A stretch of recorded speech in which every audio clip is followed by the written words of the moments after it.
नमस्कार और स्वागत है हमारे YouTube चैनल पर। आज हम आपके साथ महाकुंभ की यादगार वीडियो साझा करने जा रहे हैं। महाकुंभ ऐसा आयोजन था जो 144 साल के बाद आया था। महाकुंभ के दौरान हमने कई यादगार पल कैप्चर किए हैं। इन पलों में से कुछ हम आपके साथ साझा करने जा रहे हैं। महाकुंभ सिर्फ एक धार्मिक आयोजन नहीं बल्कि आस्था, परंपरा और मानवता का सबसे बड़ा संगम है। लाखों श्रद्धालु, सन्यासी और विदेशी पर्यटक इस महापर्व का हिस्सा बनते हैं।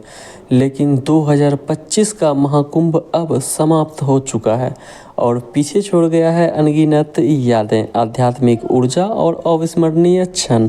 आज हम आपको महाकुंभ की इस अद्भुत यात्रा पर ले चलेंगे जहां धर्म, संस्कृति और अध्यात्म का महासंगम हुआ।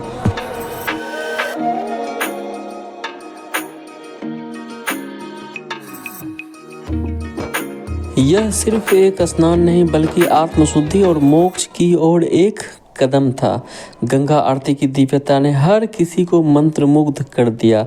संतों और विद्वानों के प्रवचनों ने अध्यात्म का नया मार्ग दिखाया।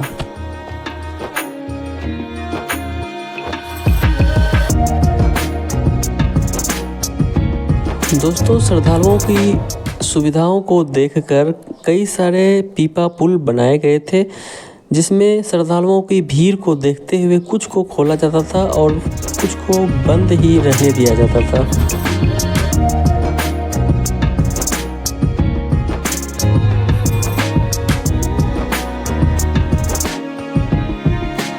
इस पीपा पुल के सहारे हम उस पार सेक्टर 19 में जाने की कोशिश करेंगे जहां पर कई सारे साधु संतों का समागम लगा हुआ था।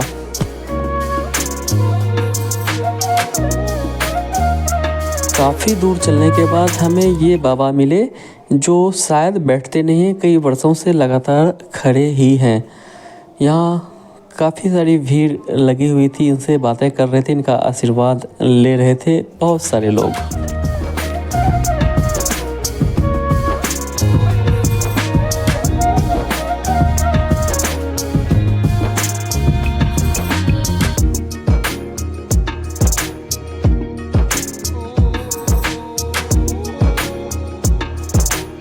वहाँ से आगे बढ़ने के बाद हमें ये शांति सेवा शिविर दिखा जहाँ पर श्री देवकीनंदन ठाकुर जी का प्रवचन हो रहा था।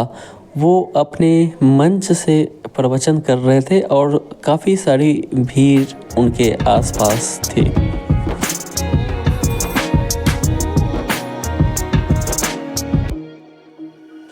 महीनों तक चले इस अद्भुत मेले में लाखों संतों और श्रद्धालुओं ने मोक्ष की कामना से गंगा में डुबकी लगाई। उनके चेहरे पर शांति और संतुष्टि का भाव इस महाकुंभ की सफलता का प्रमाण है।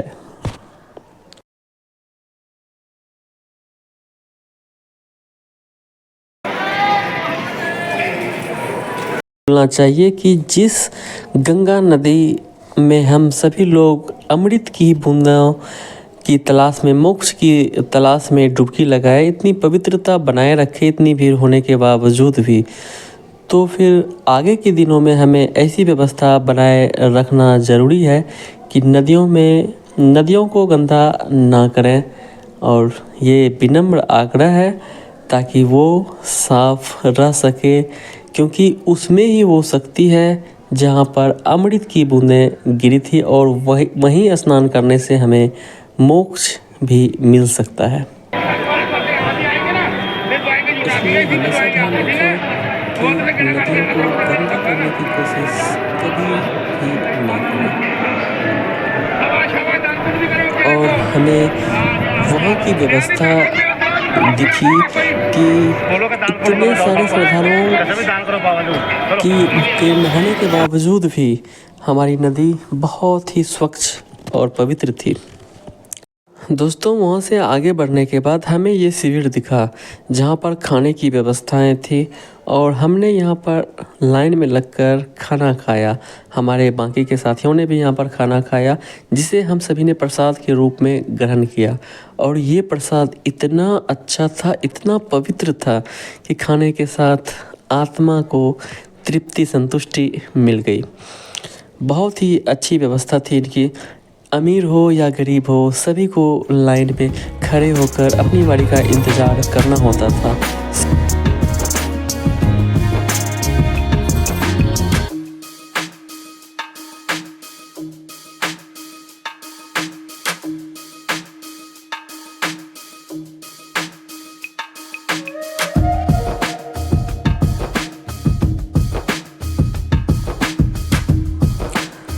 सड़क के किनारे नागा बाबाओं की कुटिया बनी हुई थी जिसमें कई सारे नागा बाबा रहते थे।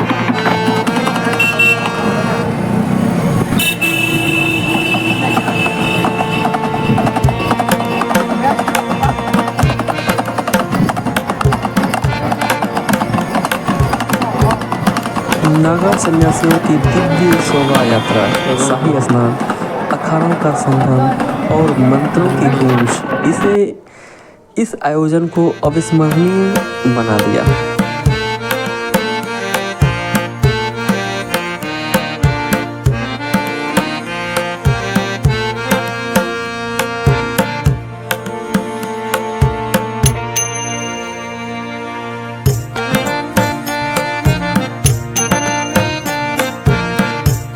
दोस्तों नागा बाबाओं की डायरेक्ट वीडियो हम आप लोगों को नहीं दिखा सकते, कुछ प्राइवेसी की वजह से,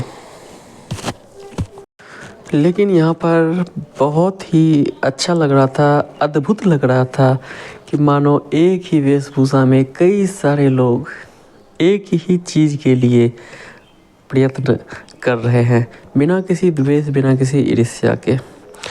कई सारी झोपड़ियाँ बनी हुई थी कल्पवासियों के लिए और रहने का इंतज़ाम तो मुझे भी करना था क्योंकि यहाँ पर आसपास कोई होटल नहीं था, काफ़ी दूर चलना होता था होटल के लिए। और यहाँ साधु संतों के बीच में रहने का कुछ अलग ही मज़ा था।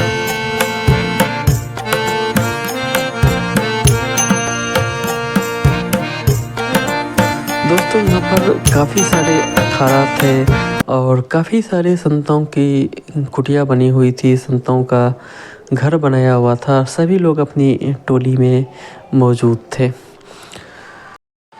हमें भी अपने रहने की जगह ढूंढनी थी जिसमें हमारे मित्रों ने काफ़ी हमारी सहायता करी क्योंकि भीड़ यहाँ काफ़ी ज़्यादा होने वाली थी। मौनी अमावस्या की तिथि आने वाली थी, सिर्फ 2 दिनों के बाद ही।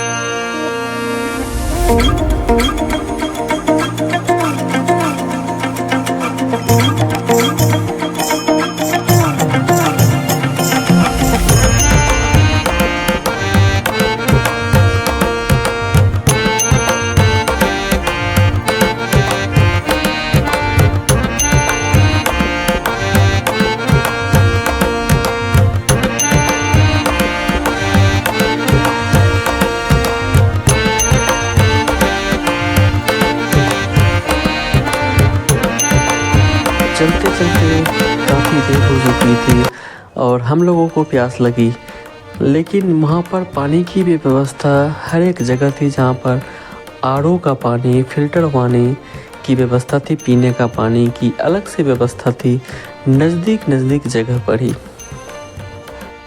अब हम पहुंच चुके हैं अपने स्थान पर जहां हमारे रहने की व्यवस्था थी, बिल्कुल पुराने ज़माने की ऋषि मुनि की तरह रूखी सूखी घास पर एक